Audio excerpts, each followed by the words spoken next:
Hello दोस्तों, स्वागत है आपका श्री गुरु एकेडमी पर। मैं मनु वर्मा आपका शुक्रिया हार्दिक अभिनंदन करता हूं। दोस्तों, आपका UP triple S C PET exam संपन्न हो चुका है।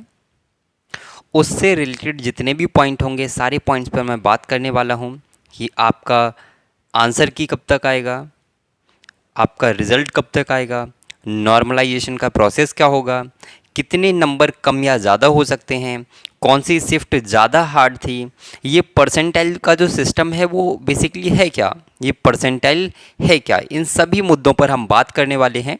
और भी अन्य मुद्दे हैं जिन पर हम बात करेंगे। तो इस वीडियो को देखने के बाद आपके माइंड में कोई भी प्रश्न नहीं रहेगा, ठीक है। तो चलिए आज हम बात करते हैं बहुत ही इंपॉर्टेंट सेशन के बारे में। तो चलिए गाइस स्टार्ट करते हैं। ओके, तो चलिए यहाँ पर देखिए वन बाय वन सारी चीज़ें मैं आपको डिस्कस कराने वाला हूँ। सबसे पहले अगर हम बात करें आंसर की के बारे में, किसके बारे में, तो आंसर की के बारे में।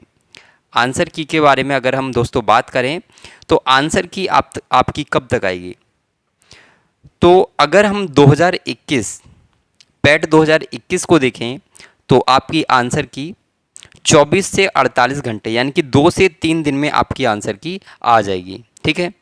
यानी कि अगर हम बात करें कल आपका एग्ज़ाम फिनिश हुआ है तो आपकी जो आंसर की है वो हो सकता है आज आ जाए, कल आ जाए या परसों आ जाए। 3 दिन के अंदर अंदर आपकी आंसर की आ जाएगी, ठीक है। 3 दिन के अंदर अंदर आपकी आंसर की आ जाएगी। यानी कि मैं मान सकता हूँ कि 19 तारीख तक, कब तक, 19 तारीख तक आपकी आंसर की हर हालत में आपके पास होगी, ठीक है। तो सबसे पहले हमने ये बात कर ली कि आंसर की आपकी कब तक आएगी, ठीक है। नेक्स्ट एक और इम्पोर्टेंट पॉइंट है जिसके बारे में हम बात करेंगे और वह होने वाला है आपका रिज़ल्ट कितने दिन में आएगा, ठीक है। रिज़ल्ट, ठीक है।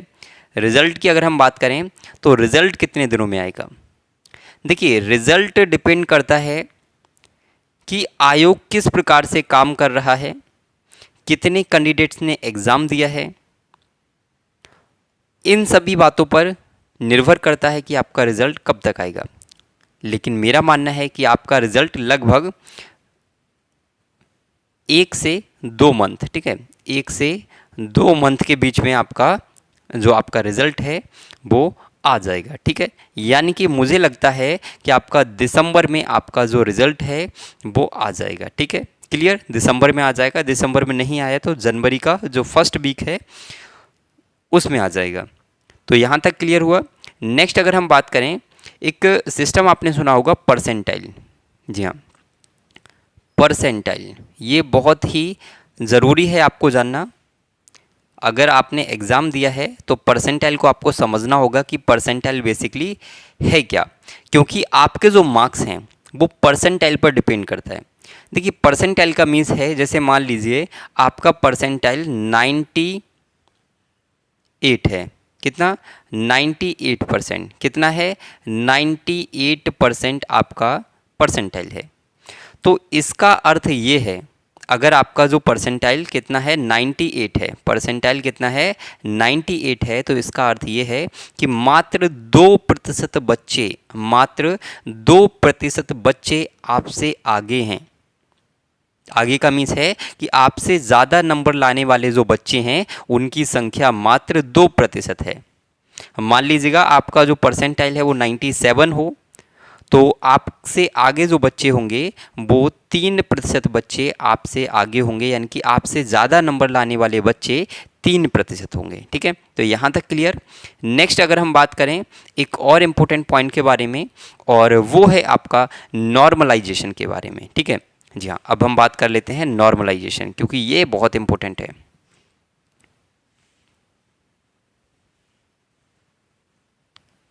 नॉर्मलाइजेशन, तो नॉर्मलाइजेशन को अगर हम देखें तो इसके लिए कई चीज़ें हमें समझनी होंगी। अगर हम 15 अक्टूबर की बात करें, कब, 15 अक्टूबर और 16 अक्टूबर, ठीक है। 15 अक्टूबर को आपका फर्स्ट मीटिंग में एक एग्ज़ाम हुआ, एक आपका सेकंड मीटिंग में एग्ज़ाम हुआ। 16 अक्टूबर को भी आपका फर्स्ट मीटिंग और सेकंड मीटिंग में एग्ज़ाम हुआ। अब मान लीजिएगा कि आपका जो एग्ज़ाम है उसका लेवल कैसा हो, किसी का लेवल अप है तो किसी का डाउन है, मतलब किसी का कम है थोड़ा सा तो किसी का थोड़ा सा ज़्यादा है।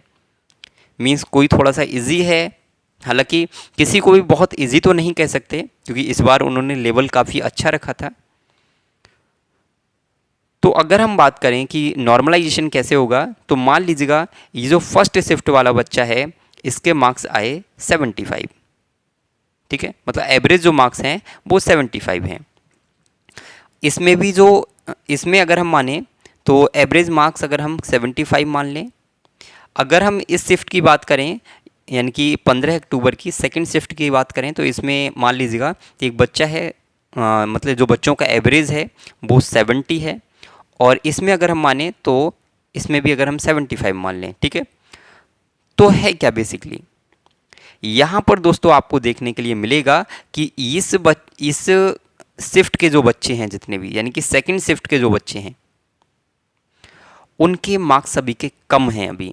और जब कम है तो फिर क्या होगा कि उनके मार्क्स को लेवल में लाने के लिए एक नॉर्मलाइजेशन प्रोसेस किया जाता है, और इस प्रोसेस में नंबर्स को कम या ज़्यादा किया जाता है, ठीक है। तो यहाँ तक आपको समझ आया। नॉर्मलाइजेशन क्या है, एकदम से सभी को नॉर्मल कर देना, सभी को इक्वल कर देना।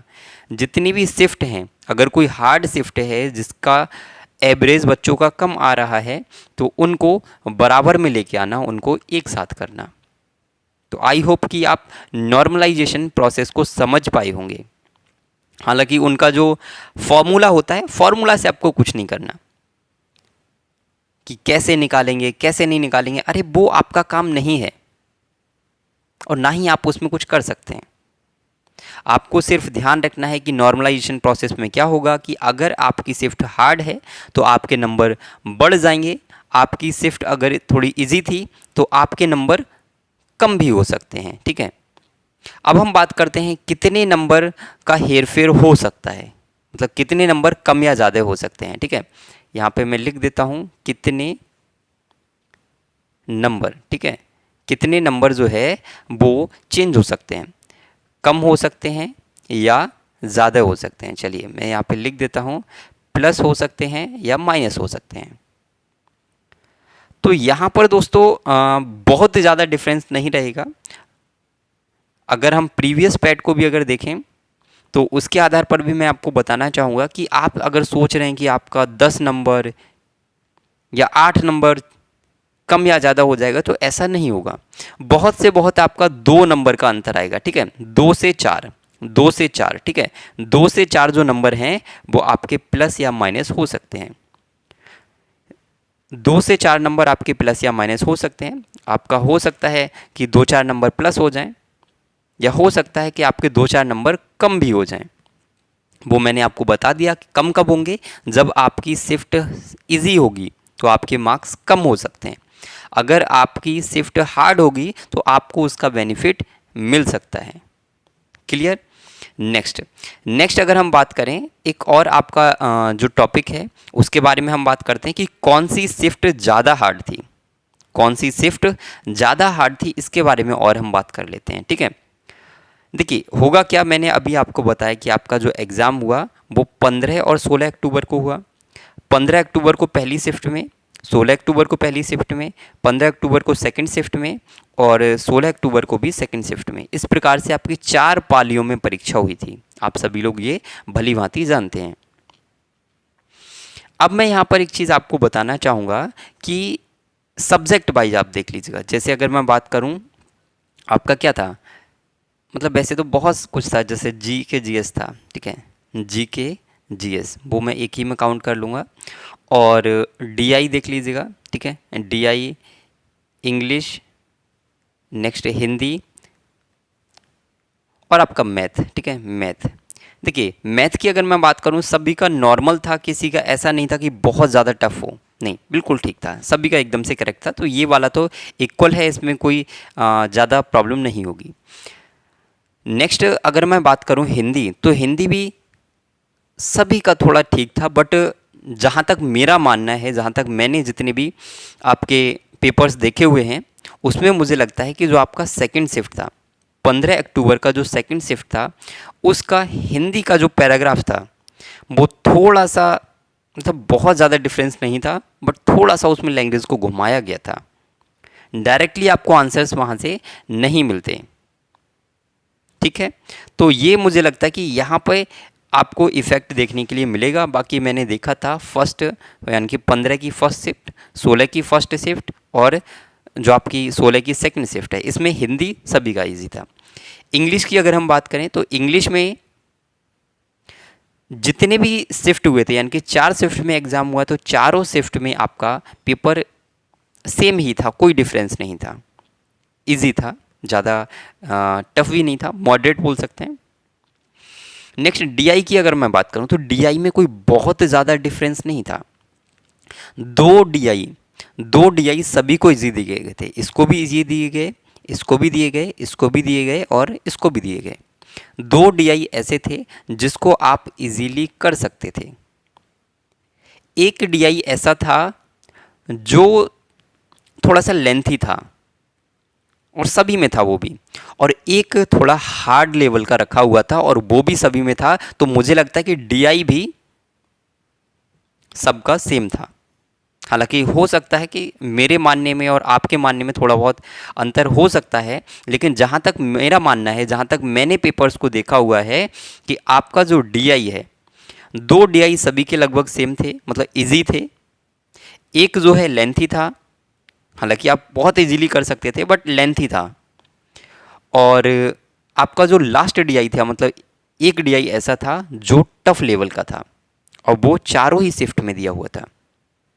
टफ लेवल वाला एक चारों शिफ्ट में दिया हुआ था, तो ये भी इजी हो गया।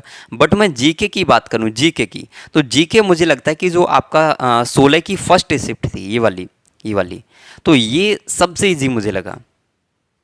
सेकंड वाला भी इजी था और ये वाला भी इजी था, और थोड़ा सा जो लेवल मुझे मिला वो सेकंड शिफ्ट, 15 की जो सेकंड शिफ्ट है उसमें थोड़ा सा, बहुत ज़्यादा डिफरेंस नहीं, थोड़ा सा लेवल अप मिला था।